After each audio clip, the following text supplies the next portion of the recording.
Ooh, well, shit. I don't know. I'm not ready for this. Just so y'all know, like it's been complete madness. Okay. Uh, I worked till like 7. I had so many scripts to do today, and then I find out.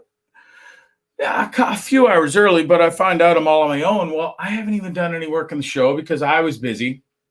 And then I found out I'm alone. I got no producer. I got a guest tonight. So now, like, I'm grinding it out here to try and get caught up. But then I got a new setup because I got a brand new computer for work. My other one wasn't handling the workload. And then now you can see how there's no lagging anymore. There's no bullshit. There's no nothing because I got a new computer that runs tickety boo and fucking absolutely perfect in how I need it to run. Okay. But I'm running off.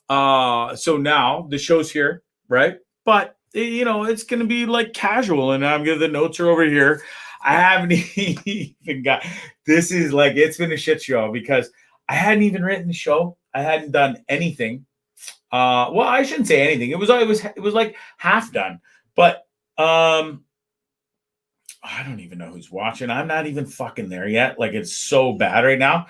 Do I work? The motherfucker says, I ought to punch you right in the face. Well, what do I do for work? I sit here and read scripts religiously, day and night for YouTube. It doesn't matter. Like anything that a client from around the world wants me to read, I read it.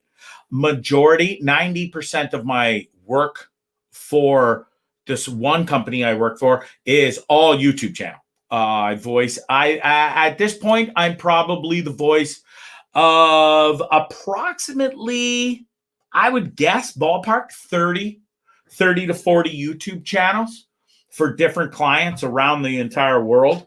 I meant to change my hat before the show, but I didn't get around to it. And then on top of that, I still read books for a living too. Like, so it's a balance. So like, but it's hard because now, and I'm going to get into it. So Ryan, why don't you just sit back, relax? I know you're shot out of a cannon, like day and night. Sit back, relax, and watch the magic that is Bondzee. And I'll tell you shortly what it is I do all day because it's actually in the notes that are coming up in one hot second. Whew! I had a brand new fucking song and everything, an opening put together tonight, but like I said, my producer bailed. I love the guy, but fuck, he's having a bad day. He's having a bad week. He says, I understand. So here's I am on my own, like the old school days. It's episode 76 of Bondzee Live from the S.O.S studios here in Orillia, Ontario, Canada. And listen, folks, thanks everybody for watching. We got Jeremy Sasbo, Michael McPherson, Ryan Wilson, obviously, Jackie. Thanks so much for watching, babes. And pretty soon, we'll be living together. Hopefully, fingers crossed. I think we can announce it and say it, right? There's no secret. You're going to Nicaragua. I'm going to Nicaragua. We're Team Crypto, Nika Crypto, and we're going to Nika to kick some fucking ass. We all work online, and we're going to go down there and work in Paradise online for the winter and get the royal fuck out of here. Because have you seen it outside my window, mister? If I could show you right now, excuse me, sorry. If I could show you right now, I would, because it's disgusting. But listen, this show's going to be going on the road real soon. We're going to be going, the S.O.S studios we're going to be old. We're going to be fine. See this background behind me here? That's San Juan del Sur, motherfucker. And that's where we'll be going right soon. I am this close to figuring out a deal with somebody renting my house long term, and I'm not sure when I'm going to come back to this house, and I may never come back to this house when I leave this time. And that, my friends, is true story. I might end up selling this house. I might even end up selling it like fucking toot sweet even before I go. I got somebody that made me a cash offer. They're like, Bondzee, I heard your house is for sale. I said, well, you heard wrong, because my house isn't for sale. But I guess at the end of the day, the old adage and the old saying goes, Everything's for sale, right? So I dusted them off and I said, no, I'm sorry, my house is not for sale. This is about, I don't know, 3 weeks ago.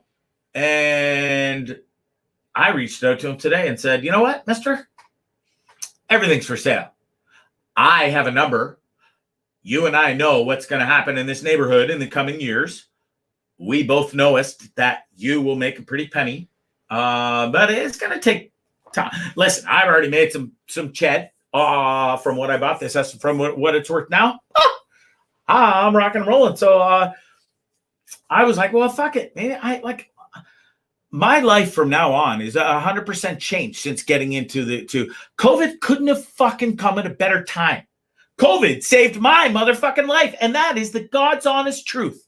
Now, I know it's been a fuck for so many people. And I'm not sitting here and rah and sis boom bon about COVID. I'm not. But 2020 has been fucking awesome for me. Besides the broken leg or foot, the broken hand, and the kidney stone, and having COVID itself at the beginning of the year when we didn't even know it was COVID, it's been a hell of a year. And listen, my life is forever fixed. This is my new career forever. I will be a voice actor for here on out. The amount of work that I get is insane. I can't keep up at this point. And I'm 9 months in now. I've been doing this for 9 months. Okay? 8 months, 9 months. It doesn't fucking matter. 8, 9 months. Still, it's almost been a year, and it's been incredible. And I can't believe it. So I don't want to live in Orillia. I don't want to live in this house. I don't really like this house. It was never home. Not one time did both me and my kids live here together, just due to they're older and the whole marriage thing. And the one was older and went off to college. And then when he came back, he didn't live here anymore. So he's never been in this house. And so this is fucking isn't a home to me. It's like, I've barely lived here in 4 years. I've owned this place. I think I've only fucking lived here in a grand total. I don't even think it would add up to a year. I don't think it would. I've been traveling the world, Central America, South America, England, and stops in between, and had a great fucking time. Learned a lesson, lost money, made money, lost a lot of money, made more money. And fuck, it's this game of life, right? Who gives a fuck? Easy come, easy go. Hard come, easy go too. Believe me, you. But listen, I don't want to be here anymore. I just don't. And so listen, it's going to start in Nicaragua for sure this winter. And from there on, after that, God knows. God knows. Who knows? I want to go to LA. once all this shit's over, I want to give it a fucking go there. I want to go there. I want to soak it in. I love it there. I've been a few times in my lifetime, 47 years. I've been 3 times in total. And I want to go back. I want to give it a shot now. Now that this is my jam, I have solid contacts. I have solid game in the world, voice acting now. I have clients around the world, and I started here. Like, you can't even see where I started, in my parents' basement because of COVID. And then it went to here, and then it went to here, and we're like here. But fuck, man, I want up here, and the sky's the limit, and I'm going for it. Okay, so listen, I'll get back on track. I've been rambling already, but Jesus Christ, thanks for watching, DJ Garrett Rice, and I hope I said your last name right. But listen, we got 2 computers on the go. I'm riding solo and dirty. I got my guest waiting in the background. This guy Gordon. You think I'm a crazy wanderer and world traveler and entrepreneur? This motherfucker coming up has got stories that makes mine look like, ridiculous. This guy has lived it and done it all. Like I got pictures there. Like, he's been with war tribes or headhunter tribes. This motherfucker, yeah, pet parrots. He's got hairless dog pets and stuff. Anyways, he's coming up shortly, folks. Hey, give me a few minutes. He's sitting backstage patiently. We'll get to it, and we'll all have a good time together and laugh. Here's what I got before the show. I listen. I'm so happy. And listen, there's the good days and the bad days. I still got them, but the way it's going lately, I wake up pretty spry. I I let the dog out for a pish to do his thing. I shower, coffee, make my coffee, come here. And this is where I sit. Excuse me. Sorry. I said I was trying to burp. That's only 2. Okay. Stop it. But a bar going to the gym for an hour a day because I'm really trying to get old, Tuberelli here is trying to get in a better shape to go back down the south in the sun, if you will. And I don't leave this room. Besides going to bed or to go take a piss myself, and HelloFresh. They're my new best friends in the world, by the way. Huge shout out to them. I said I wouldn't give another one, but I've been doing it for 2 weeks now. The shit shows up at your door, packaged all nicely and lovely, comes with the perfect instructions, and then boom, you open the one bag, you want, it's spaghetti bolognese with this, right? Every ingredient's in there. Now, listen, I know how to make spaghetti bolognese, but this shit comes with like ingredients that I wouldn't put in, like lime juice or coriander or sprigs of fucking this or this or this, and you just follow the instructions. And it's so amazing. And I was already a pretty decent cook, okay? But now I'm an even better cook because I follow the simple instructions. They send it on. It's like I can go to the grocery store and they still do. So don't fucking, you're so fucking lazy, Bondzee. You're just going to get all the ingredients yourself. I do get some of them, okay? I get other stuff. But if I can limit my time at the grocery store and I can pay the same amount for a company that sends it to me for free, and I get beautiful meals that I get to choose from, why wouldn't I or you do the exact same thing? It is fucking simple. For a guy like me who works incessantly here to build a new career, so I work 15 hours a day talking into this microphone that you're supposed to be able to see on camera. There we go. I don't really have time to go sit here and chop and fucking. But I do because they make it so simple, and I love it. I really do. So like it's packaged perfectly for a person of, it comes for 2, okay? But the perfect thing is I get fucking dinner, leftovers for lunch, and it's perfect. Reheat, 30 seconds in, or 1 minute, 30 seconds in the microwave, back to the studio, and talking into this little fucking moneymaker right there. Ha! Motherfucker, if I knew this, I'm kicking myself. Bondzee, why did you struggle for almost 20 years painting? Now, listen, I got no regrets. I had the best time painting. I painted multi-million-dollar homes. I did everything. I loved it. I was on radio back in the day, and we all know the story. I'm not fucking telling it again. But, married young, kids young, different life, carried a gun, bulletproof vest for Brinks for 6 years, carried multi-millions of dollars around in an armored vehicle, and then painted homes for 15 years. And now I talk into this fucking stupid thing and make money hand over fist. Now, we're still building. It started here, like I said, and now it's here. But we're fucking going to the top, bitch. Follow the ride. Please support me. Speaking of, Bondzee, the Bondcast number 9 dropped yesterday. It was a day late. It was recorded. So don't come at me and start yelling at me and say, it's like with it. Last Bondzee Live, you said to be out the next fucking day. Well, listen, I did my verbal diarrhea into that thing and then recorded it, and then I send it off to a producer. I don't do the rest. I do this. Then it gets sent off to a wizard who makes me sound better. Not that I sound terrible to begin with, but you do that little Disney magic, if you will, with the voice. Add a little this, add a little do this, do that. And we also add the music bed, to pre-intro or intro music and outro music. Okay? that tea with the honey is a game changer for saving my ass and my throat. For the amount of fucking words that are coming out of my gullet lately, it's unbelievable. Margaret Arbor, thanks for watching, babes. DJ, rock it, bro. I'm rocking it. I hope you're rocking it too. Motherfucker, I hope to see you soon.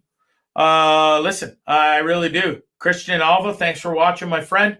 So listen, I was just finishing up and rambling about all the talking I do daily, and I'm building a brand new career. And it's going to allow me to now go to Nicaragua for the first time and just sit back and relax.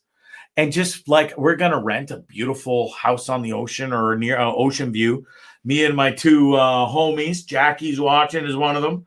We're going to work crypto. We're going to work crypto every morning to start our morning. That's how our day starts. And then old Bondzee, before I'd be fucking working my bar and drinking all day and night, and working and rolling with my customers. Not anymore. Old Bondzee is off the saucy sauce. And, I'm going to drink here and there. And I drank one night with my special guest, Jamie Petrie, last week on the show. You all saw that. And listen, it's I'll roll to Nicaragua. I might have some drinks here and there. But listen, the amount of recording that I'm doing now, I learned very quickly. You cannot do this and have a career in recording. You simply can't. I've been able to pull off being a fucking drunk at many things in my life. Painting, even selling cars. I'd fucking be half snapped and stuff, Nobody knew. You can smell it. I mean, I knew how to play the fucking game. But cripes, man. Anybody who sells cars, hey, you got to be fucking drunk to do that shit. It's a fucking nightmare. Mind-numbing job. I fucking hated it. Was good at it. It was okay. It was different than painting and all the other shit. It got me by for a few years, I don't know. Can you all fucking hear me? I'm sorry. But it was a means of life, and I fucking did the car sales thing, and I fucking never fucking do it again as long as I so help me live. Jesus, please, no. I'd rather go to prison. Erase and delete. Okay, universe, I erase and delete those comments. I don't want to go to prison. Fuck. Bondzee, you're an idiot. I spent one night in the drunk tank when I was 21 years old on my birthday in Banff, Alberta. And I was working at the Banff Springs. We were at we call it the staff bar. It was a combination of both. It was a staff bar, and it was also... I gotta move this because this fucking old setup's bugging me. And if I could sit in, now you've gone and done it, you fucktard. Way to go, Bondzee. Stop yelling at me. Oh, geez, I'm shouting at a cannon today. I'm so tired.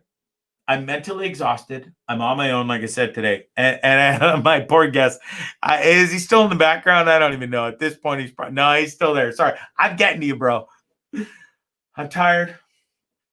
I'm trying to do the best I can here. And everything is just like, it is what it is. So listen, folks, I'm super excited for the future. Let's just all love one another. And I forget what I was saying since my phone fell over and everything. But at the grand scheme of things, I was saying Bondcast number 9 dropped yesterday, and I was blaming my producer. It was a day late. The motherfucker had a bad day. Same as my other. I got 2 producers, one for this show, one for the Bondcast. Both of them this week have had a bad week. Listen, I understand it's December. It's stressful time. Christmas is coming, and some people... Listen, usually it's me sitting here going, I just feeling like shit and feeling like a douche, and I'm a loser. And well, things have been going great, and I'm feeling good, and the microdosing's going amazing, and I got off that nasty fucking medication I was on. Holy shit balls. Anyways, I won't even get there because I got to get to my guest. He's patiently waiting, and this motherfucker has the most amazing stories, okay? But it is... Excuse me. Excuse me. You know what? I had my computer charging here. I'm going to have to bounce from the screen for 3 seconds. You'll still be able to hear me, but I got to plug this computer in where the charger fell out. Tucky, you're making a ruckus back there too, bud. I heard you. I think everybody else heard you too. There. Computer plugged back in. Rocking and rolling. Oh, hi. Bondzee's back on the screen. Sorry, folks. A little bit of technical difficulties, if you will. Oh, you know what the other thing was? It doesn't matter. Fuck it. Let's get refocused here. Well, it is Friday. Happy Friday, everybody. For me, that means absolutely nothing. It really doesn't. I work 7 days a week, anywhere from 12 to 15 hours a day. I sit in this studio. And some people would say, how the fuck do you do it? And I would have been one of those people probably a year ago, or even less. If you would have told me, Bondzee, you sit in a studio every day and record for a living and don't stop literally from the second you sit down till the second you go to bed at almost midnight, and that's recording and editing too. Don't get me wrong. I'm not just talk. I do all my own editing, which is a huge deal too. Like, it's a huge thing. You got to make your shit sound tight. So the harder I work, and the better it's been, and I've proved it to myself. And so, I don't stop. So Friday, happy Friday. Cheers, everybody, as I drink my hot, warmish tea now. With the honey, though, I am telling you, game changer. Elton John said his go-to, and he was told by a vocal coach, was hot water, honey, and apple cider vinegar. I think I said this before. And I do so the Bondcast now, between the Bondcast, this show, and reading incessant fucking pop culture. Thank Christ for sports ones too. I really do a variety of shit every single day. I'm also doing a wisdom book right now, Seeking Wisdom. And I'm learning so much too. I feel like I'm in university almost. I sit here and read all day and divulge all this crazy shit that comes out of my mouth. I'm reading a book that was originally so this author took Darwin's wisdom and so many other old school philosophers and all these people's wisdoms and made a book out of it. Well, old Tubba Wubba here is reading it for him. And getting paid some fucking serious ducats for it. And this guy's a big author. And I say big, maybe in the grand scheme of things in your fucker's world, where if you're a book person and stuff, I don't know. Maybe he's not so big, but listen, it's I think it's going to be a pretty big deal. I'm excited. I'm about a quarter way through the book. Shit, man. If I'm not intrigued by it, and it really does, when you're right into the book and on point with the topic, it makes a huge difference. Oh, anyways, Bondzee, shut the fuck up, because my boy's here and he's been waiting patiently, and he's like, dude, are you ever gonna shut the hell up and invite me on your show, or are you gonna invite me on your show? Welcome, brother. Hey, how's it going? Excellent, man. How the hell are you? Good. Let me try and fix the screen here. There we go. I don't know where to start with you, mister. It's been a whirlwind for you. Yeah, 2020's been, I don't know. It's not been as good for you as it has been for me in the grand scheme of things. Yeah, well, I don't know. It depends on what you think good is. And that's, it depends on your train of thought also, mister, because look at you, and I'm going to get into this later, but you seem pretty happy to me. You got a smile on your face. Yeah. I love this and the setup. And we're going to get into all of this and why, not to be rude, why you look the way you do. Let's start at the beginning. Okay, as I like to do, I like to tell a story, if you will, with my guests. Right. And so, Gord, we met in Nicaragua, right? That's The very right. first time I met you in 2017. Yeah. You Yeah. were that was I met you at Rojo Loco. That's You right. were good friends with the owner there, Angela. And Mm-hmm. I don't know, did you ever have a business deal with her where with your art or with your stickers and stuff? I think at one point you were doing maybe some t-shirt work and stuff for Ange or and the bar or Yeah, yeah. Well, I was selling some of my, or she was selling some of my t-shirts that were in her bar. So, right. and which is awesome. And fellow Canadians, we help each other out. So Totally. it was a very nice of her to give me the chance. It was. And so it was live hard, die amazing? Live No, life, live live life, life. die amazing. Thank you. Sorry. And I should know this, dude, because my brain's just rattled here, and I'm dyslexic, and you are too. And we're gonna get into that later, but and I fucking literally read that wrong. And I've seen the stickers because I bought the bar of Angela. That your Hmm. stickers are all over the beer fridges that remained with the bar that I bought. And not only at my bar, but all other bars around town. Those stickers were everywhere. Mm, yeah. And as with some of your like other wares, your artwork, dude, you're an incredible, amazing artist. Thank you. Thank you very much. And we'll also delve into that coming up as well. So, anyways, I met you in Nicaragua. I met you through the bar and everything. Mhm. And then you've always been you don't stay in. You struck me as a person. You don't stay in a place very long, do you? Well, I've, Depends. I've always kind of, even when I was younger, we kind of moved around, and I guess I just kind of got that in me, gypsy, I guess. I don't So know. how did you end up in Nicaragua? And then how did you end up trying, well, not trying. How did you start a business there with your t-shirt wears, your stickers and all that stuff? Hmm. Well, Why San Juan? Why Nicaragua? it ended up, I just met up with a friend of mine, Chris Schick, Ceviche de Pollo. Okay. And he was a public school buddy of mine, a younger grade. And we met up on Facebook, and he's like, I'm here. And he's like, come on out. And I'm like, how's next week sound?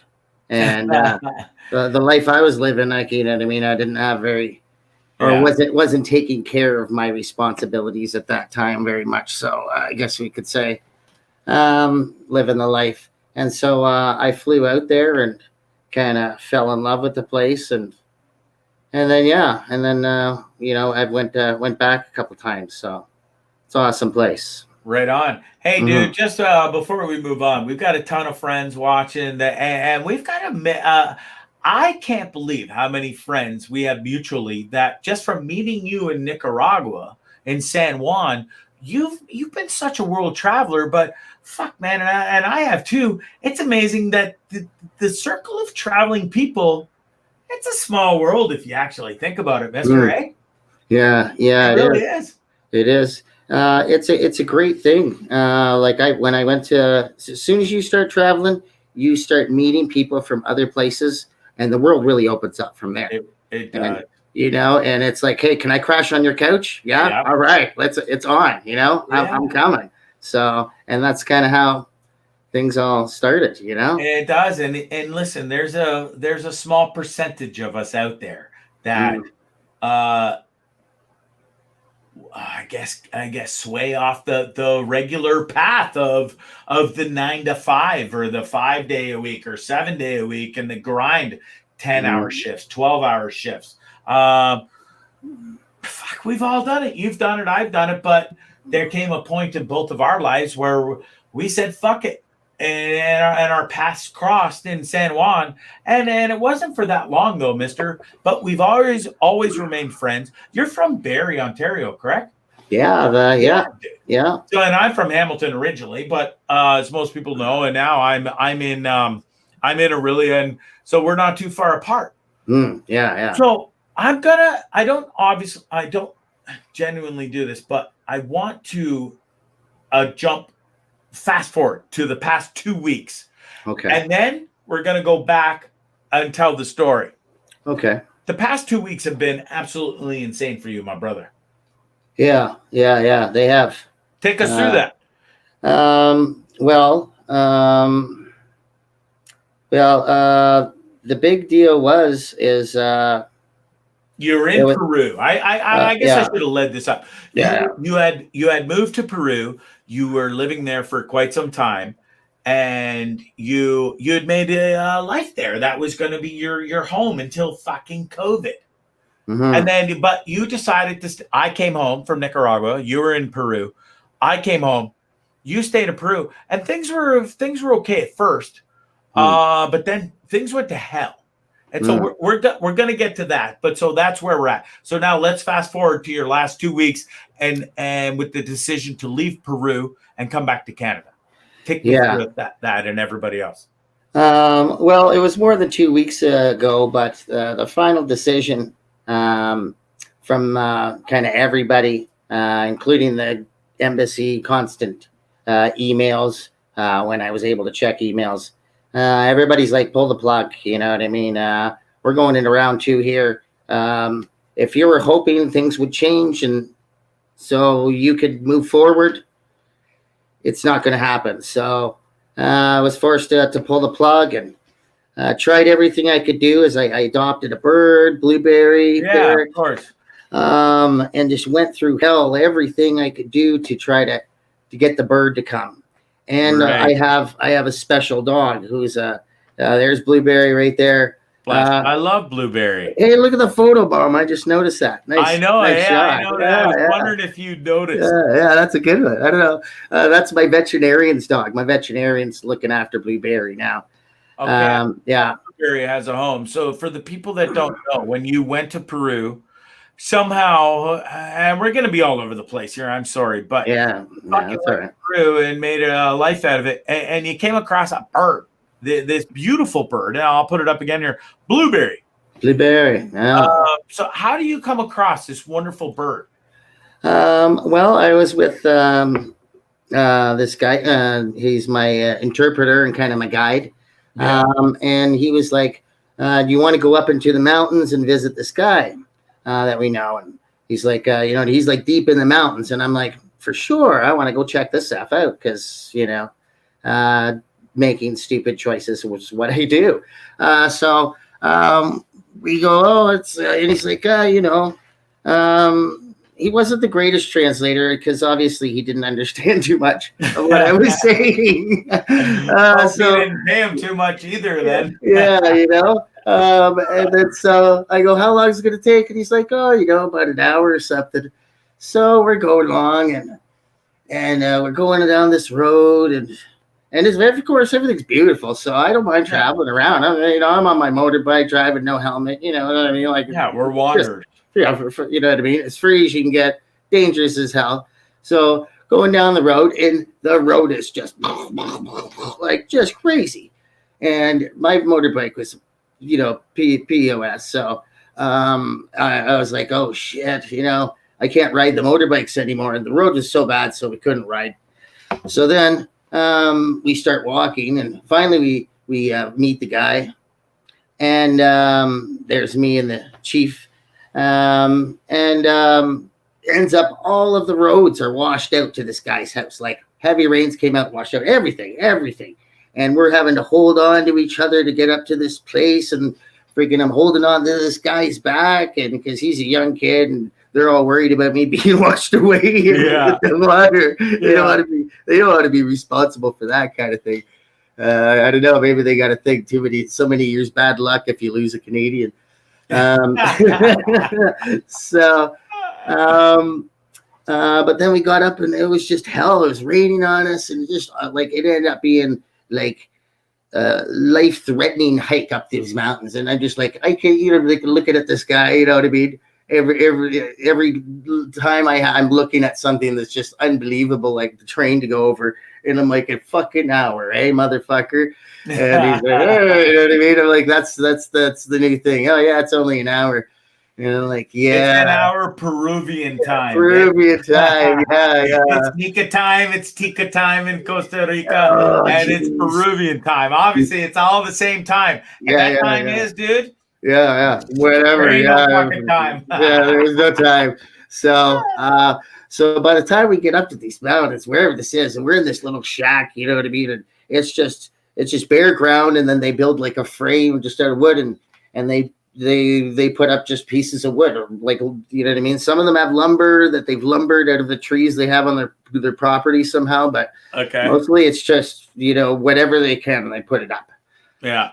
So I get up into these mountains, and I can't see shit, but I'm freezing. I'm like fucking dying, and I'm looking in there, and they got a little fire on the floor, and there's kids running around naked and barefoot, and the guy I'm eating, it's his cousin and him and their wife, and it's just total like nothing like you've seen before. You know what I mean? I'm just like, they live up there, and it's like, hey, yeah, and they're like, hey, would you like something? And it's obviously the first Canadian they've ever seen, or white person. Really? Probably. Oh, yeah. Okay, let me cut to the chase here, dude, because we only got an hour here. But how long did it take you to get up to the shack in the grand scheme of things? It was like 6 hours. And he told you 1? Yeah, 1 hour. Yeah. I'm like, oh God, you know. I love it. Okay, so you get here up there 6 fucking hours. How do you find this bird? They had blueberry there. They cut down his tree. They have these thorny trees, and the tops break off, and the birds nest in the hollow tree. And I guess they cut that down, and he just rolled out of there. So the kids are poking him, and it's like they've just a smoked out shack, and everybody's living in there. I'm like, holy shit! And they cook everything right on the fire there, and then I woke up the next day. You know what I mean? They gave me their bed, mosquito net, and everything, as they don't, they don't want the bad luck.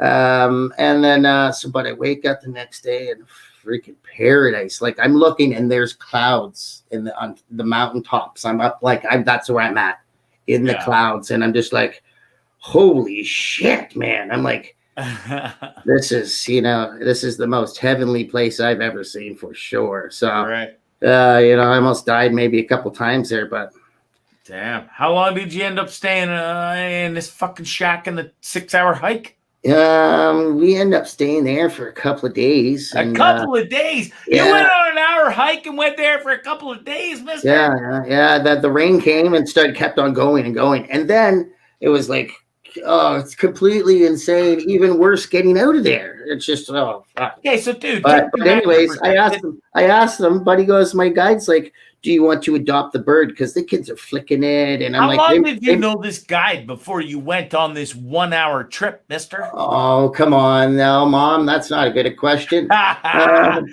going to ride you on this bit because you're fucking crazy, dude. Yeah. I don't know. I think I know him for maybe a couple of weeks or something at this point. We're going to go on, it's like a Gilligan's trip. We're going to go on a 3-hour tour, and you'll come back in a few days. Never.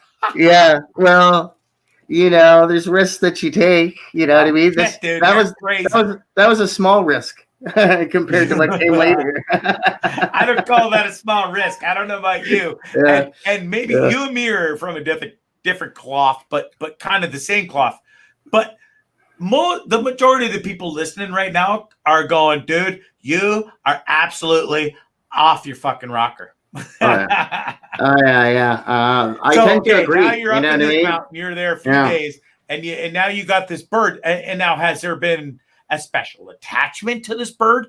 And the reason I'm harping on this bird is because this motherfucker was special to you, and every day you posted, the bird was always, and your dog. And we're getting into the fucking dog too, believe me. But I'm dying to know about Blueberry.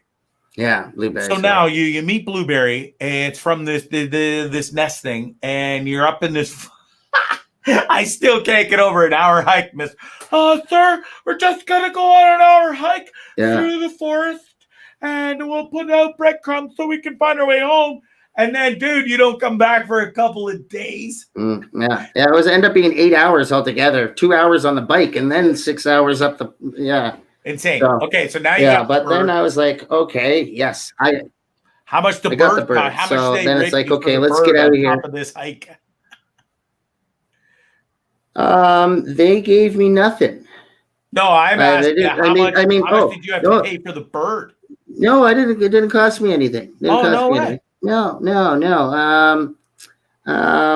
Now, when I went there to Peru, I wanted to do a CBD thing because they were introducing it, right? The law, boom. Okay, yeah, CBD can be done. So, me having some background in growing stuff here in Canada, as you know, a lot of us do, thought, well, let's get in on that. So the guy was actually that I went up there to see. He was growing some stuff, and he was having some issues and wanted some pointers. So it's one of the reasons I went up there, and it's part of the thank you for helping him out and giving him some advice on Cool. how to better his crop. Okay, so now you come home with this bird, and now you hike down, and you said the hike down was crazier. And now you got to carry this bird, or it like sits on your shoulder, or what? Yeah. Well, we had to hike out, and it's like we came in one way, and then we went up over the mountain, and then came back down, and just the Andes are just on the other side of this. Like, you tent along the way on this journey. No. It was like you sleeping. It was before the torrential rains washed the shit right out, like huge bridges and like just you know what I mean. And I'm like, why didn't you say something that this was going on? And man, when the guy came here and met us here, why didn't he say, oh, it's probably not a good day to do it? Like we could have turned back, but no problem. That's what they said. No problem. I'll carry on my back. No everything's problem. No problem. And down there, I know. So okay. So one more time, so the bird now, Blueberry is with the veterinarian. Can Blueberry fly? Or is it injured to the point where it can't? No, but they cut his wings or the feathers off, so right? Clipped. So he's clipped. Yeah. Okay. Like when he gets older, he may grow those feathers back in and be able to fly, but I think just not being able to. So like, were you like a hit when you walked around with this fucking bird everywhere you went, bro? Oh yeah. But bringing the bird. You're some white boy in Peru with a fucking bird on your shoulder and a hairless dog. Yeah, the gringo. Yeah, the local gringo. The gringo. Yeah. And there's what do you call? How do you say? Is it Mowgli? It's Mogwai. That's actually. Mogwai. Yeah, that's remember the Gremlins movie back in like 85 or 84? Well, yeah, but I don't. Yes, anyways, no. Well, it's a Christmas movie. It was playing tonight on TV, actually, the funny thing. Awesome. It's about a creature, the species that the guy finds in China and brings back to give to his kid. Okay. You know what I mean? And there's the rules to it is you can't water it or give it food after midnight. And the species is Mogwai. Okay. And the characters, So, anyways, that's the movie, and the cute little thing from when I was a kid, and it looks kind of.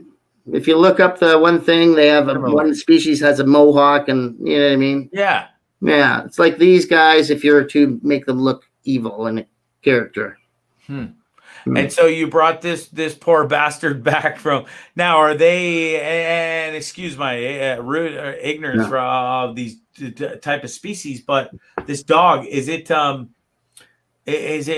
just local down to South America where you were, or? Well, actually, the dog probably predates the Incas.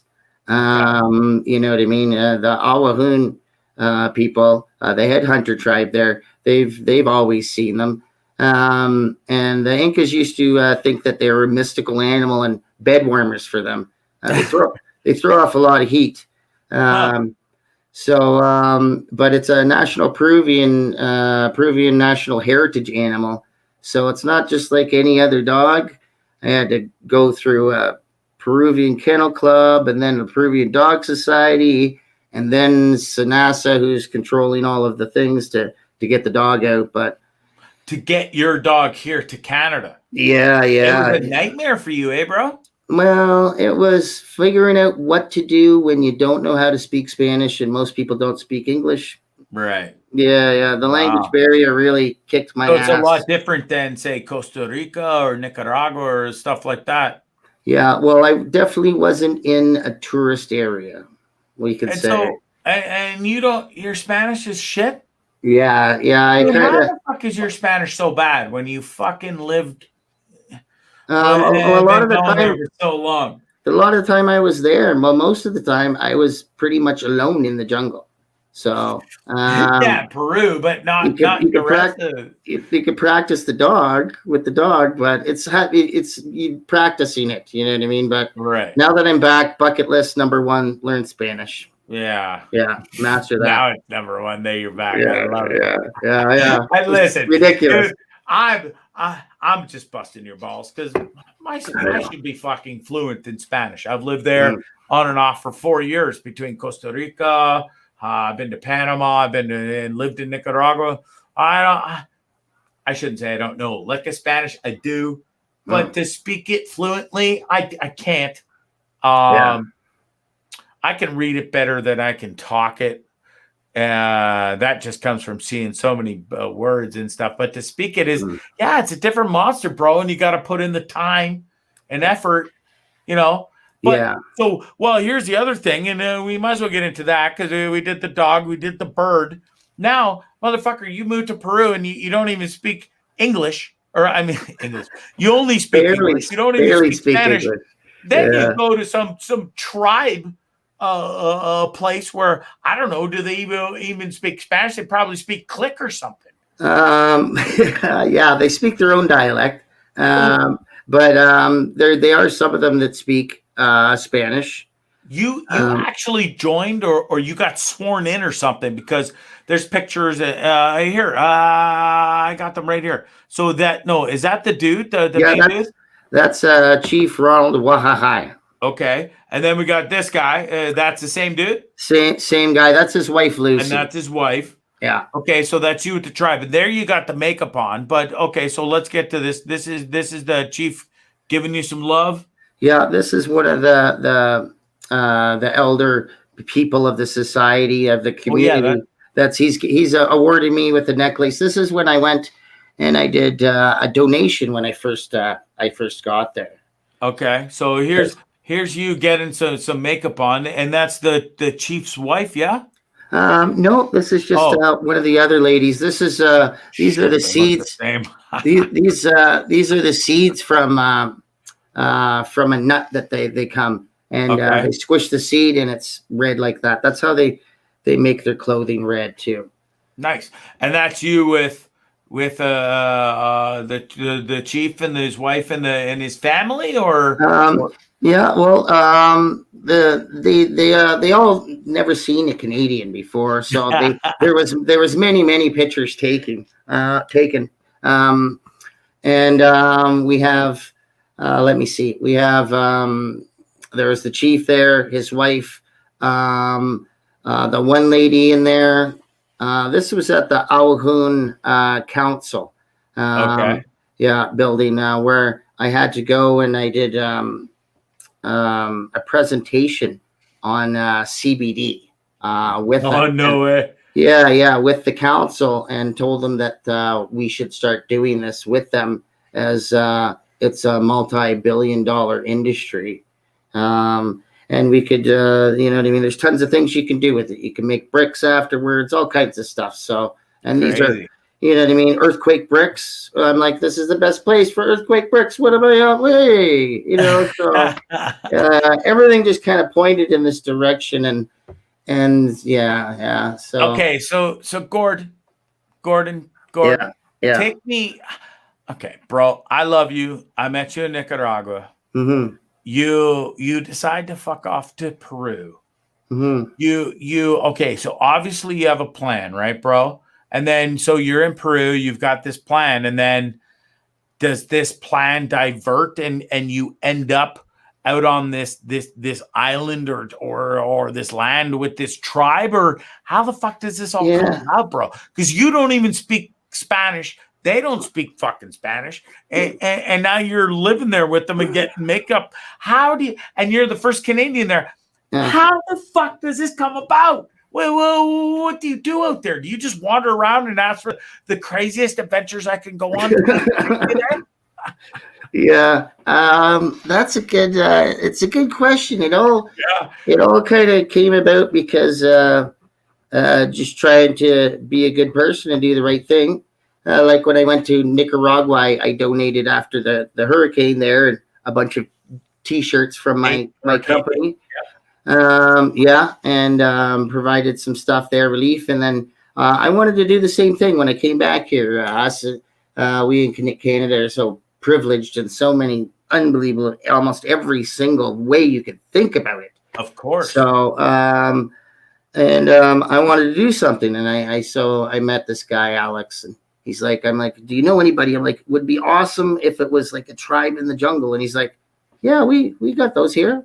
I know somebody that knows somebody, and blah blah blah blah. And then Bob, this lady knew somebody there, and so she said, yeah, this Canadian, and she went and talked to them, and they said, yeah, sure, come on and visit us. So I put together a whole bunch of stuff. We had iron pills. I got as many iron pills as I could for pregnant women. We got glasses for people to read, for kids and adults, a bunch of stuff for schools, paper, pencils, clothing, just you name it. I had 5 bags. Dollar Store was a great place, and donated all of the stuff there. And you must have been like a hero walking in there, like fucking Santa Claus times a million. I think that maybe they thought I was a rich dude. Yeah. You know what I mean? Even though it wasn't really that, you know what I mean? It's like a few $100 really, to be able to do that, you know what I mean? And you're getting stuff off the internet so cheap, it's like whatever, you know what I mean? That and still a few $100 to them is millions of dollars to them. Yeah. Well, rude, but well, you know what I mean? 1,000 is, they call it a mill. So right. I just think they figured, like everybody figured, that they've never seen a Canadian before or a gringo. And they figured I must have to be rich to be there. Yeah. And listen. Well, you look at the word gringo, it's defined as a foreigner with money. Well, listen, the term gringo comes from the war. Way back when, and the U.S. Army wore green. Obviously, the Army they wore green, and when the war was over and it was all said and done, it's still to this day, like we still have the U.S. Army, Navy, everything still has people around the world positioned, if you will. But the Army was still over there in South Central America. And they wore the Navy green, or the military green, and Army green. And it was they would always say, green go. I never knew that. That's interesting. That's where the term gringo comes from. So you and I, mister, officially are not gringos. Yeah. We are Canadian. So we don't even no one wants the Canadians to leave. In the grand scheme of things, we're not. But because they're so uneducated down there, no offense. But in Central and South America, they don't know the difference between a fucking American and a Canadian. So we're all the same. The color of our skin, and we are all automatically gringos. But that is where the term gringo comes from. So there you go. You're welcome to everybody that got your first history lesson right under the term gringos. That's pretty cool. I didn't know that. That's wild. Anyway, so dude, you decide to go to Peru. You've been through all the shit. You get a hairless dog. You get a parrot after a 1-hour tour that turned out to be days in the jungle. Which, dude, that still blows my mind. This story, that's amazing. And then you go to this tribe, dude. Listen, you and me are we're the same, but we're pretty different, man. And I don't know too many people on this planet, my brother, that would do what you do and have the cojones to do what you do and just fuck off out to the middle of the jungle with a tribe that speaks click and like headhunts. Yeah. You're pretty ballsy, dude. Like, where does this come from? Were you scared at any point in this time of travels alone? Scared as in, I was never scared of the people or anything like that. Or the only time I was scared is when I was really, really broke and going, I guess we're eating plantains and yucca. Okay, so And you know what I mean? And in the, but yeah. Talk to me about broke. Now, I asked you today, pre the show, I asked if there's anything we can't talk about, and you said no. And I appreciate that. You said, nah, dude, I'm an open book. I am dying. I'm dying to know how a motherfucker who is as cool as you, who is as brave as you, who is as ballsy as you, who makes the decision to go to Peru and do good humanitarian things, but you can't even feed your fucking self, bro, at the end of the day when it came down recently. So what, how and why? Because here's my biggest question of why before I let you answer, dude, and I'll show you why right here. You painted that, dude. No, you painted this. Yeah, that's mine. That's my work. You painted this. Yeah. Dude, we're going to get into that after, okay? I want you to answer my question. Yeah. You were starving. People had to send you money, motherfucker, to eat for the past little while before you got home to Canada. How? Yeah. How and why does this happen to a wonderful human being like you? And how did you put yourself in that position? And how did it get to that, bro? Yeah, it was just well, I had some ideas and things and try to make money, a little bit of money here and do good and be able to survive and get things going. It just, the COVID thing just shut everything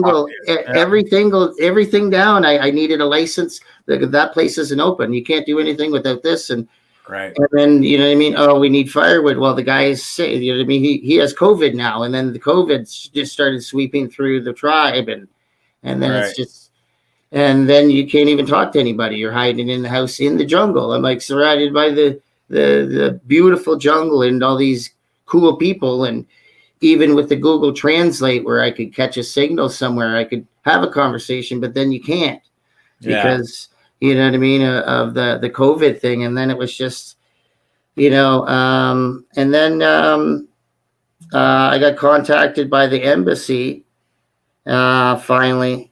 And it was just, it was time to go. I couldn't wait out the COVID thing to get started because it got pretty heavy there too, bro. Like, listen, look, I got some pictures here. It went pretty crazy there. That was that's actually with a presidential coup. This happened in the last month I was there. And we seen this kind of thing happen in Nicaragua. I'm sure you remember that. We sure did. And this was a non-military coup that was done to oust the president and put another guy that the government would have control over into power. And you see how these countries, they have so little, so you know they react, you know, and they got the power, you know, and a couple of people the young people lost their lives that night there, where you see those photos by the police. They were killed, but they were able to oust that president and get someone in that they felt could hold the seat until the elections come in April. So. You know, these are people that are fighting for their rights and their freedoms. The government passed a big thing is the government passed a law where they have immunity from anything that they do. So I'm like, so they gave themselves a write-off. I'm like, how do you do that? I'm like, but I can't really, you know, I don't know. I don't have government stuff. Well, listen, man, Uh, I'm so glad you're, because I followed you and we've remained friends since our first meeting in Nicaragua. mhm. And then, I've helped you get home. Yeah, Because I travel with this emotional support dog. You reached out to me first of all, first and foremost, to get your dog home. yeah. And I helped you as much as I could, but I Mm, didn't realize how many extra hoops you had to go through because of maybe the special type of breed your dog is and everything. But listen, mm. in the grand scheme of things, I'm glad you're home safe, bro. For sure, for You sure. you did have amazing trip there and memories. Hmm. You really did good, bro. Yeah, thanks. I followed Thanks. you the whole time. We followed each other. And I'm really proud of you, man, for everything you've done. I really am. Mm, You've had a crazy life and you've lived it all. You're still living it. yeah. Dude, you were starving and but you're back home. You're back home safe. So listen, I want my listeners and people I know, like they'll watch later and stuff too. We all catch up. But listen, dude, this is your artwork. Well, You that's not my painted it. artwork. No, That's your that's not mine. Oh, I'm sorry. That's a photo I took of an artist Okay, in but Peru. Yeah, but this is mine. that's Yeah. yours. Yeah, this was up at City Hall in Barrie here. I had 15 pieces. You did. Um, You did a big tour. yeah, that's all Dude, mine in the background too. Yeah. yeah, and all there. So, dude, you have some incredible artwork. Here's Thank another you. one. Thank you. It's obscure, it's different, it's unique. Where like it's Christmas time, and COVID and everything. We all want to support everybody and help everybody out. I encourage people to fuck buying shit off Amazon this year and this and that. Support local people and support Mm, local businesses and amazing, wonderful artists like yourself. mm. Where can people go and buy your artwork, dude? Like this stuff is incredible. Yeah. That right there is probably one of my favorite pieces. Thank you. Thank you very much. Yeah, I have a Facebook page, and I'm on Facebook also. I can be contacted there. And I have these same prints here that I can sign available. They're 24 by 36. Nice. Um, and yeah, they look real nice. I got the lion in behind me here. There was Yeah, dude. 15 pieces in that collection. Where can people? Where, Oh, so Facebook, and then there we oh go. yeah, dude, that's amazing. Yeah, thank So you. where does the inspiration from all this? You're a very vibrant, colorful person in your Hmm. artwork, as you can tell. Yeah. I don't. I don't know. Actually, I just started doing it when I went to Nicaragua. I got a computer. Someone gave me Photoshop, and I had the amazing idea, but I had really no content. Right. You know, Right. and I didn't have money to pay anybody, and I was trying to sober up. Yeah. So I for weirdly enough, you go to a place like San Juan to sort of sober up. That's But that's but not a good fucking place to go sober up, yeah, sir. yeah. But that's what I did, and I just kind of Good for you. I How long have we been sober now? well off of the bad stuff. Yeah, I'm good. I'm good now. Good. Nice. You know what I mean? Sobriety's a battle, Yeah, but for sure.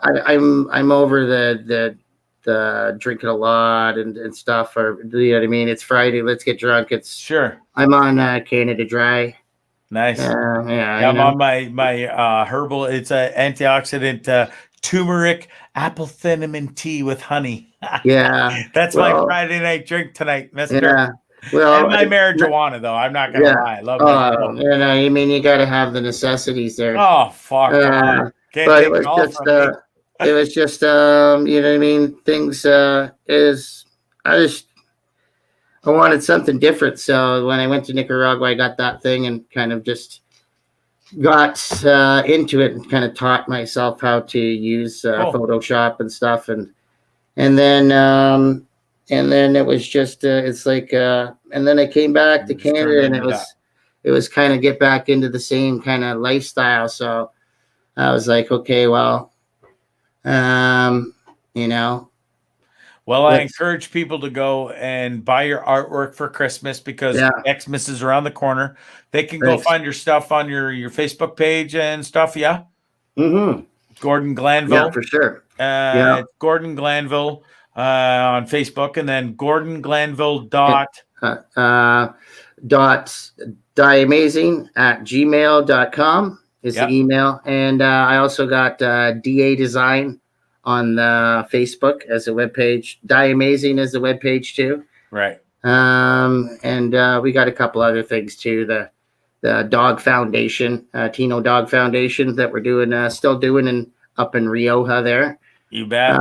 Teamed up with a veterinarian there. And what we're doing is we're taking we can't control. I was trying to feed the street dogs, and you know what I mean. You've seen the starving dogs out the streets. Yeah. You know what I mean. You're a traveler. You've seen it, and I hate that. I hate that. Yeah, I can't. it's terrible. You know what I mean. And I saved one, and on Christmas Day, and Yeah, dude, it's a horrible thing traveling the world and seeing these dogs that are fucking starving for not only food but for attention, dude. Well, you know what I mean. And the hard thing is when you see them and they have a collar, you know that was some motherfucker's dog, right? Yeah. But you know what I mean, and I feed them and stuff. But you know what I mean. The only way really to slow it down is to neuter the street dogs. You can't take them all in. You can't feed them all. You know what I mean? You can't. So so the veterinarian and I set up a deal where he's going to we're going to pull a street dog off the street, a male. We're going to neuter him. He's going to hold him for a couple of days, clean him up a little, and then let him back out in the street. And then we're gonna try to do that. So if someone wants to make a donation, we're doing it. He's charging 100 soles, people. That's about $35 or something like that. Yeah. You could. My brother, I apologize because if my regular producer was here tonight, we would have all the scrolling and everything that the places that you're mentioning that people could go and help out. And unfortunately, he's under the weather. That's all right. We'll get it later on in the comments. But yeah, we'll post it and we'll both share it. And listen, dude, since the day I've met you, you've been a wonderful human being. I've seen your help with what you do with the dogs. Angela did the same thing. We did the same thing, taking over Rojo Loco. Yeah. And then I've continued to do the same thing there because I have my wonderful Tucker who's sleeping right there right now. He won't even open his eyes. But I mean, animals are close to my heart, your heart, obviously. Dude, before I let you go, I just want to tell you, I'm glad you're home. I'm glad you're safe, first and foremost. All right. I'm so thankful you got to bring your dog home. Yeah, me too, man. Me too.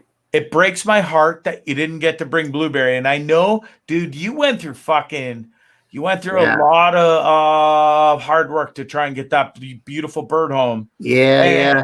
And they have wildlife laws for a good reason. And listen, at the end of the day, as Canadians and as good human beings, we understand those laws. Yeah, that's for sure. And their rules because we're in their country and their land. And it is sad because I know you're one of those guys that wasn't going to come home and fucking sell the thing or cook it and eat it. But, all jokes aside, but, laws are laws and it is what it is. But so in the grand scheme of things, before I let you go, are you going back to Peru, dude? Is that the ultimate goal? Yeah, I'm still in touch with the community there, and I'm hoping to raise some funds and help them out with renovations on their school, upgrading their school. Like this community, these people are basically the guardians of the rainforest. They've been living there. This is one of the only tribes that weren't overtaken by the Incas. They were such fierce warriors that even the Incas were like, okay, we're not fucking with you guys. Yeah. So, but now, they need help. Sure do. You got people coming in they got people coming in and mining for oil and all of their natural resources. We're just stealing their shit. Yeah, and they're fighting with their lives sometimes. So I'm trying to get some awareness and try to get them some repairs for their school, and help them out there. Good for you, dude. Yeah, Good yeah, for you. Listen, sure. man, you got a wonderful friend here who really has your back. You got a bunch of friends listening, but Matt McCarty has been a huge help here. He's thrown up the links where everybody could go and help. So I encourage the people that are listening now and that will listen back to this show, please go and support this wonderful cause. Peru is a wonderful place. It's a place I haven't been to yet. It's a place I want to go to. I'm dying to go to Machu Picchu, and I don't even think time's a ticking because I think they're going to even shut it down soon because us as fucking asshole human beings a lot of us do, dude. You and me do, but a lot of us don't. We don't respect the culture. We don't respect their shit. We leave our garbage. We graffiti. We do fucking stupid shit, and it's sad. It's sad. Yeah, it really is. And that's just, why another reason why these cultures are disappearing. You know what I mean? When no one gives a shit. You know what I mean? At an alarming rate. And nobody gives a shit. And that's the fucking problem. Yeah. These cunts can't fucking get off their phones, their fucking video games, and their fancy gaming computers and screens. And, I got a curved fucking screen. And my gaming ability is so good. How about you go on a fucking vacation and put the fucking phones down and go hike these beautiful mountains, forests, beautiful lands we have and stuff, Well, because soon you'll be sucking in bottled air. You know what I mean? If we don't do something about it, start enjoying bottled air because that's the way it's going to go. If it wasn't for this tribe and their 8,000 people altogether, approximately, the rainforest would be gone there. So. Yeah.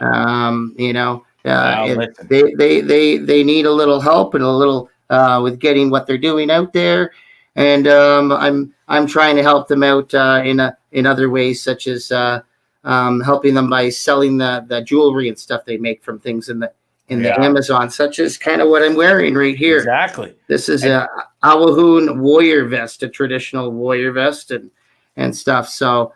Some amazing bro, you've stuff. earned the privilege to wear that garb. These are gifts. I got this. This payeth their tooth. You would get this when you become a leader in the community. 9.999% of people don't have or get the garb you're wearing. Yeah. The same amount of people that won't get fucking COVID or die from it either. But digress. I won't go there. Yeah. Well, you got to go to pretty drastic lengths to get one as a gift. But was it worth it? Yeah. Yeah, you're damn right it was, mister. Yeah, it was. Sure. It was. Sure. Don't even look back and don't have one regret because regrets are just, fuck them. You can't have regret. Yeah, bad memories are still positive things that most people didn't ever get to experience, my friend. Yeah. It was hard to swallow the 2020 pill. Sure it was. And be like, okay, well, and then, but you know how it is. You go to a place and you want to stay, but like you said, you got to come back, set things up like you've done. Yeah. And you go back. So now I know what to expect. Bigger and stronger the next time. That's right. And I will, believe me, you. Now that you're home, I can guarantee, mister, you get your roots. I've been here for 9 months now. And I didn't come here and fucking wallow and suck on mommy's titty. Sure, I was in the basement for a while, but I made shit happen, mister. And I can't wait to get the hell out of here and go live my life back down in Nicaragua in the wintertime and frolic down there and work my ass off and continue to help people down there, help the dogs. I take my dog. I love the culture and I help the people and will continue to do so. Yeah, for sure. You know what I mean? Everybody thinks that you can't make a change. Well, I know that everybody in that community that I was staying at, they all can read and they all have glasses now. So because of you, they can all see each other's beautiful smiles and see the beauty of the place they're living in. And now, so if you don't, if you tell me that's not a change, well, I don't know what you're talking about. Yeah, we're in a different world. A different life then. Yeah, different world. Listen, pal, it has been I could talk to you all night about this stuff. Yeah, I for know sure. you have so many more stories. I Yeah. know your friends and fans and family listening know you have so many more stories. Yeah, You have graced us with amazing stories. You we'll have have to do lived a so round much. two. Round two. Yeah. Hey, listen, down the road, I would love to have you back. I want to see your adventures from being home now, because you just got home like what, 4 days ago? Yeah, I'm on my where's that my ArriveCan app? Yeah, 4 days. Yeah. So this poor fucker, he must be freezing his ass off here. You know what? He doesn't like going outside at nighttime because the brittle cold at night. But during the day, he's going around in the snow and he's loving it. Of course, he's got the style and outfit, so of course, it helps. It helps getting you out of the house when you got the Peruvian tuxedo on. Right, of course, dude. Yeah. Well, listen, I'm glad you're home. I'm glad you're safe, because it was touch and go. You tried to get that dog home. And I'll ask you real quick before I let you go. Were you coming home without that dog, or were you staying? I wouldn't have come home without the dog. I knew this. Yeah. I knew it before I asked, but I had to ask for the people listening, and it's what I have to do. Yeah. Now that was the government, the Canadian embassy messaged me and said, "Listen, Coco Airlines is flying, and they'll let you take the dog." And I'm like, "Okay, amazing. Let's go then." Because everybody, you know what I mean. I couldn't have done it without everybody's help. Thank you, everybody, so much. I love you all so much. Really saved my life. And it means a lot. And the people that donated to help with the dogs, what I mean? You guys are awesome. Yeah, we couldn't have done it without. And Sandra at that Canadian embassy, she went above and beyond, calling everybody and working it out so that we could get home. Amazing, bro. Much. Amazing. Yeah. Well, I'm glad you're home. I welcome you home with open arms. I welcome your dog. I'm sad about Blueberry. Yeah. And listen, work hard, grind it out like I did. It's terrifying being home for the first couple of months. I sat in my mom's basement and drank my fucking face off, dude. I'm not gonna lie. You're not gonna do that because you're sober. I'm not sober for 50 plus days. I had one accident. It wasn't an accident. I did it on purpose. I'm not at the point where I had to quit drinking or I would be dead. Yeah. I made a choice to completely, almost like literally cut out drinking in my life. And I had a great childhood friend here last week. He was a guest on the show a week ago tonight. And we had a good time. I had some wine. I got a little tipsy, if you will. But and then I haven't had a fucking drink since, and I feel great, and if that's the way it's going to be in the future, I'm pretty happy with that. And listen, welcome. Well, I guess the difference is I guess the difference is if you know what I mean. You're up all night, and you're closing the bars, and and all the time. I've been there, done that.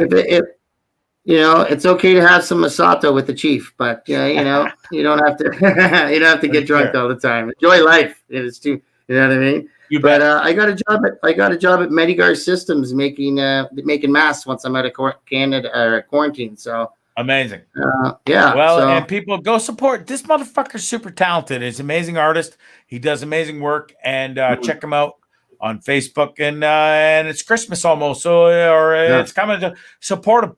And maybe buy some art and help a brother out who this guy has done amazing work around the world, animals, tribes. Dude, you've done it all. I can't thank you enough for joining the Bondzee Live show. Your stories have been impeccable. I welcome you home, and be safe and take care over the holidays. Okay, my friend? Okay. Thanks, Greg. Thanks for having me on. Yeah. And I'll have you back, down the road. I'm taking off to Nicaragua, God willing, in the next 4 or 5 weeks, and when I'm down there and get settled and everything's rocking and rolling, I want to check in on you maybe February, March, and we'll hit you up and we'll have you back on.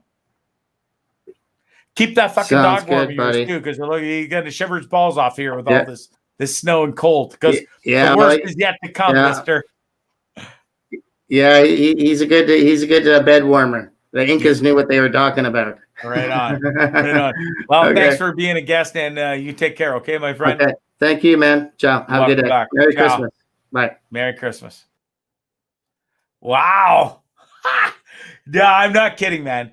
That guy, he has lived it all. How many, like, I'm not even kidding. I don't even have to ask. I don't think there's one person, not one of you motherfuckers out there listening. And I ain't coming at you. Don't sit here, oh, whatever there, Mr. Tough Guy Bondzee. Don't tell me I wouldn't go. Because I fucking wouldn't go either. The shit that guy's done and what he's gone on and alone. Oh, yeah, okay, Mr. Taxi Driver, sure. Take me on a 1-hour trip up the mountain. The motherfucker didn't come back for 4 days. I'm sorry, man, but that is a whole different monster than you and you and you and you too, and me, that we live. We don't live like that. Shit, I thought I'd done some crazy stuff in my life, motherfucker. I haven't gotten a cab with some dude that says, "Oh, just gotta go an hour." So I'm dying to know, motherfucker's still there. He is still there. Okay, hey, bro, Yeah. I'm dying to ask you this. You get in the cab with this fucking guy and you're going for an hour and you come back days later. Like, how are you prepared for this? Like, do you, and you weren't drinking, like, are you on some just crazy drugs? Like, no, and I don't mean this in a rude way. Are you on like ayahuasca or you do all? Once I got sober, I was just so far behind in life. I didn't need any drugs to go, you know. It was just, and that's so when you're that sober and that open to life, yeah, you just didn't have a fucking fear in the world. You just went with it. Yeah, I really wasn't. You know what I mean? There's a couple times when, you know what I mean, I was, you know what I mean. And so you're up in the middle of the fucking mountains in Peru, and you're a day in when you're supposed to be gone an hour, and you don't question anything, bro. What do you eat? How do you brush your teeth? What do you smoke weed? Do you take mushrooms? Like, what the fuck do you do? Well, yeah, well, you know, you could worry about it. You could just roll with it, and, you know what I mean? And and hope that you know, well, the people I knew, the guy I knew was with, he was helping me out with the tribe, and he knew I was there to do good things. So I really didn't feel that he had any ill intent towards me at that time. Wow. Amazing, bro. Well, good for you. I'm sorry, I didn't mean to kick you off. No worries. My finger hit the button. Yeah. Listen, good for you. I was just fascinated. I mean, I was just going over the grand scheme of things here. I wanted to know, well, what the fuck do you do when you realize after you're only going to be gone an hour, you're gone days? Yeah. Well, I was like, oh shit, I'm going to run out of smoke. So that's pretty much what I was concerned about, because that was your only concern. I was already living in the jungle, and you know what I mean. You know what I mean. You can freaking eat bugs. You can eat. Is there some fine bud up there, like the marijuana? No. That's why a lot of them had questions for me, because they know that we grow the good stuff. So yeah, you know, and they don't. Like, as most people don't know, well, they only have 12 hours of light. We have 18. And this is why our plants are huge and their plants are shitty, right? Yeah. And it is different, bro. Getting used to. That's one thing I'm not sure I ever got used to there. Was once I lived there for a full year and more, was the fact that it is light from 5-ish in the morning until only 5:30. It depended on it. Sometimes, you know, you get your 13 to 14 hours instead of the 12. But it was literally 5 a.m. sunlight, and then 5:30, 6 p.m. was sunset, 365.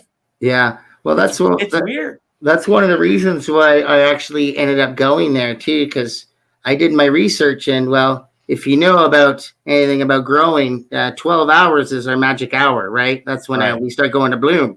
Well, Peru's in bloom all year long. Right. And if you go up to Rioja, their climate is the perfect climate for temperature-wise and the rainfall and everything for growing in. So it was cool. Yeah, another show. Yeah, for sure. That's a whole nother show, mister. A whole nother show. Yeah. All right. Well, listen, mister, you take care and have a great Christmas. Okay, you too, man. Thanks for having me. Well, folks, on that note, this was only supposed to be an hour show, and that was so awesome. I have a bunch more shit to get to, but I'm not gonna. I'm gonna say bye-bye.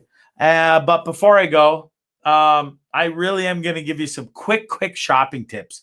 And one of the things is, and we already delved on it, is go and support Gordon Glanville. Go to his Facebook page. One of his buddies, Matt McCarty, posted it earlier. Fire back. You can check out his artwork and stuff and what he's up to. Go buy some of his artwork, man. It's a pretty great deal. It's amazing stuff. It would look amazing in your office, your bedroom, bathroom, hallway. It doesn't fucking matter. Just help out and support local. Excuse me, I got the hiccups and burps. Go support local businesses for 2020 because this year's been shit. It's been different.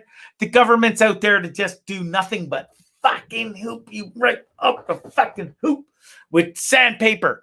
No lube, sandpaper finish. And fuck them. Fuck Amazon. Screw Walmart. Screw fucking all the big stuff. Find your friend, your best friend, your minor friend. If they have a business online or local, a store, a small mom and pop shop, go and support them. Fuck Walmart. Fuck Amazon. Fuck Jeff Bezos. Please go and support your local family and friends and your buddies. Because you know what? It fucking pisses me off. We don't. It is a proven fact that people work their asses off. Single moms that are married. It doesn't matter if you're single or not. Dads, single or not. Myself included. And people do online businesses, have online shops, have local shops, storefronts. And you know what? The majority of your fucking pals don't support you. They don't. Isn't that fucking sad? Isn't that bullshit?